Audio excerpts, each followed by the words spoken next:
Okay, we'll open up the floor now. In the back.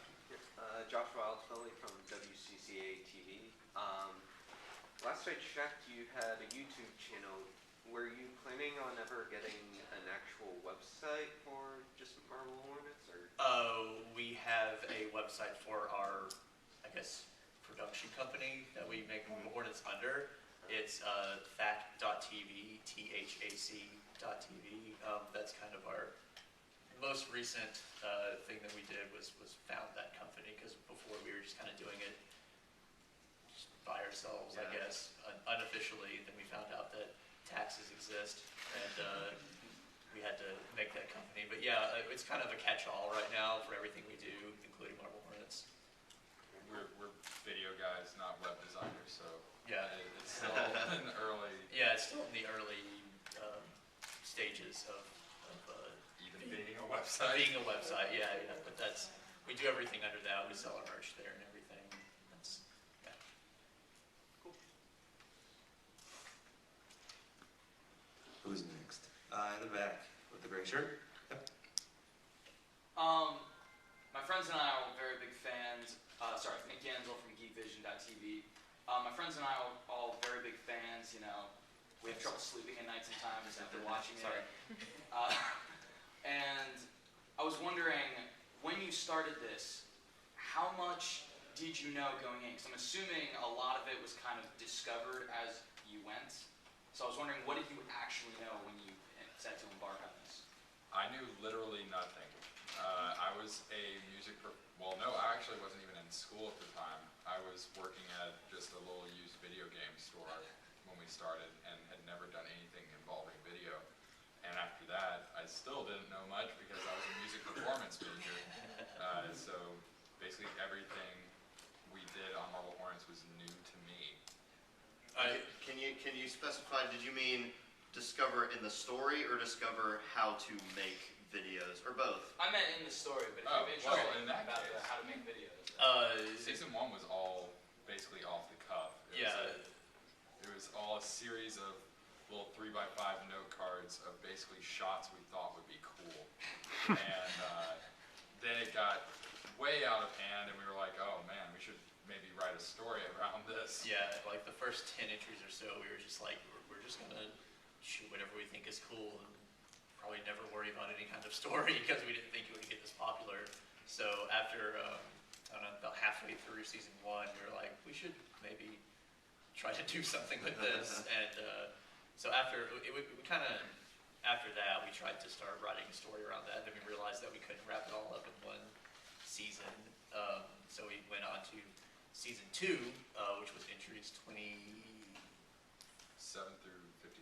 27 through 52, which we really, which we really started to work on the story of it, and then again realized we don't have enough time to wrap all this up in one season, so we went to season 3, and that's where we really tried to bring everything together. So it was definitely a learning experience in terms of crafting a story and stuff, which I think we're still learning about. Yeah.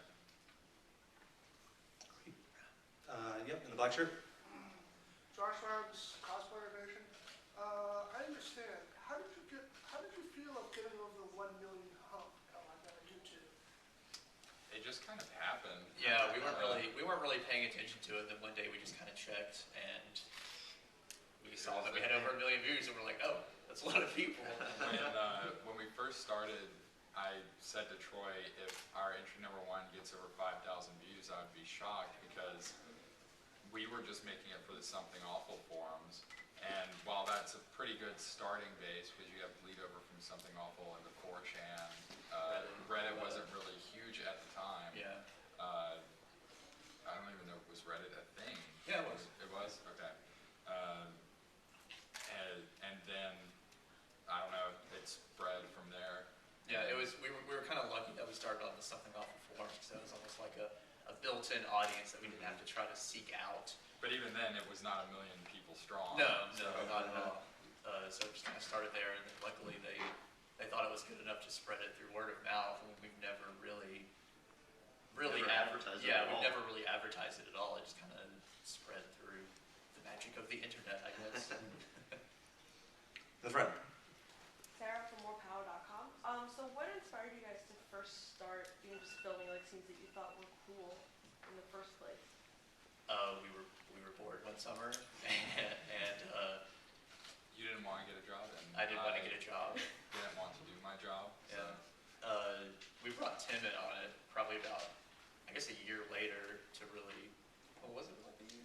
Something like that, to actually do writing and Yeah, stuff like yeah, that. Because you had kind of asked me about 2 entries in if I wanted to just sort of be an actor in it, and I said, well, yeah, sure, because I'm not doing anything else either. Yeah. And that just kind of snowballed too whenever I was always readily available. Yeah. You're a employee now. Yeah. But yeah, we were just bored one summer. We never thought it would get this big. We just wanted to. I was in school at the time for video and everything, and I thought, why not try to do something like that on my own? And Because at that point, Slenderman had been around all of like 2 weeks, maybe. If that. And, everyone was writing stories and doing photoshops and even some audio logs, but no one had done video yet. So we broke that ground. I guess so. Yeah. I noticed that no one had jumped into video yet, so I made a post on the thread that started it. Before he even talked to me. Before even talking to him.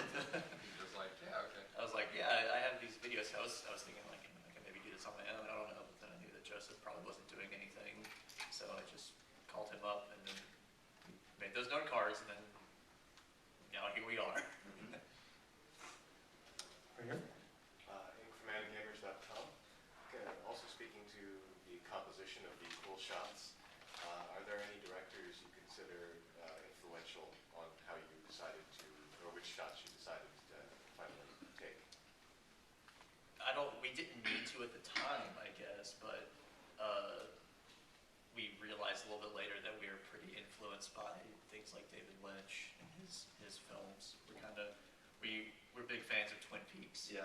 And we kind of built, I guess, the atmosphere, sort of everything being slightly off, I guess. Yeah. We kind of were inspired by that. There's a lot of similarities between Marble Hornets and Twin Peaks that I never really noticed until after the fact. Yeah. Because there were some things that happened late in Twin Peaks that we sort of did something similar to, but we hadn't watched those yet. Yeah. It's like, I don't know, maybe if you set out to make something off that's just the logical progression. Yeah. We never, I guess, I really liked the Blair Witch Project when it came out, however old I was then. Yeah. Which I think you're the only one of the 3 of us that's even seen that, aren't you? Yeah. So, yeah, I really like that, and the found footage part of it was kind of, we couldn't really see it being anything else besides found footage, but that was also a good thing because we didn't have a whole lot of money, and found footage is kind of the cheapest thing to do with that.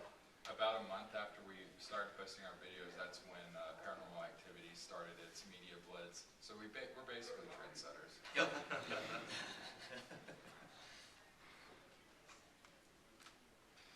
Over here. Hi, Devin Kopeck from AntiFanboy.com.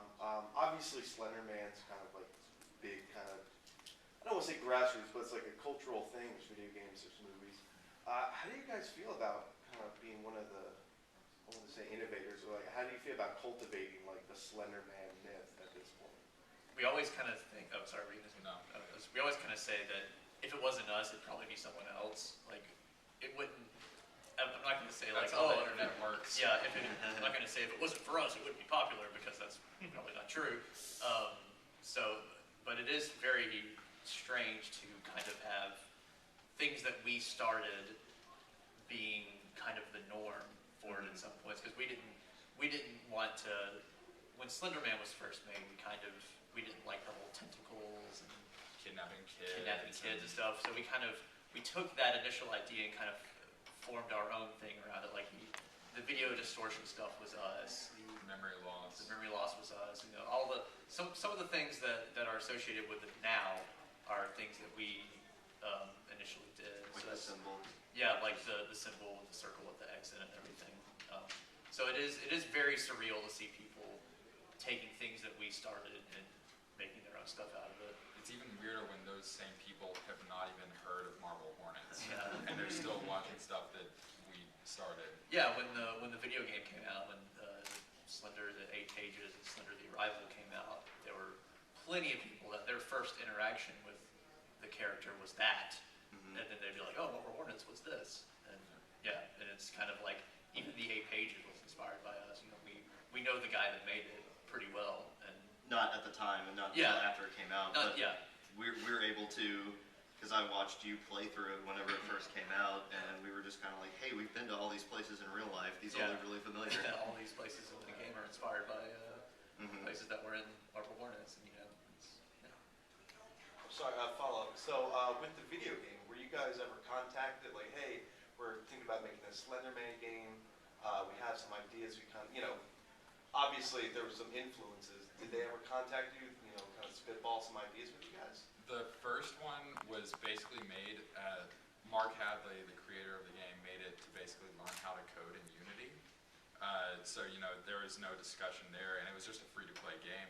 I got in contact with him afterwards and was like, hey, that's a pretty cool game you guys made, because we benefited greatly from that getting popular because people were interested in Slenderman, so they wanted to see more Slenderman-related stuff. I think didn't he link some of the video channels at the end I of the think game we or were like a something? special thanks or Okay. something, a special thanks to Marble Hornets. And because we are obviously heavily inspired by Slenderman with the operator and everything, people found us, so we got a huge boost from that. So I wanted to get in contact with them. And I said, hey, if you ever want to do a sequel or something like that and you need someone to write, get in contact with us. And that was kind of the end of that. And then 6 months later, they're like, hey, we're making a sequel, do you want to write the story? And we're like, okay, so we did. Yeah, we ended up writing the story for the sequel, The Arrival. The original stuff, I think they've done some expansion stuff now Yeah. that we didn't have a part of, but Yeah, they kind of took it in a fairly different direction than what we wrote for them, but it was still the first time we've ever written for something like a video game before. It was a very different experience. Unfortunately, we are out of time, so just give another round of applause for Marble Hornets. Coming by. So at 1:30 today, they're going to be hosting a roundtable in Special Events 1.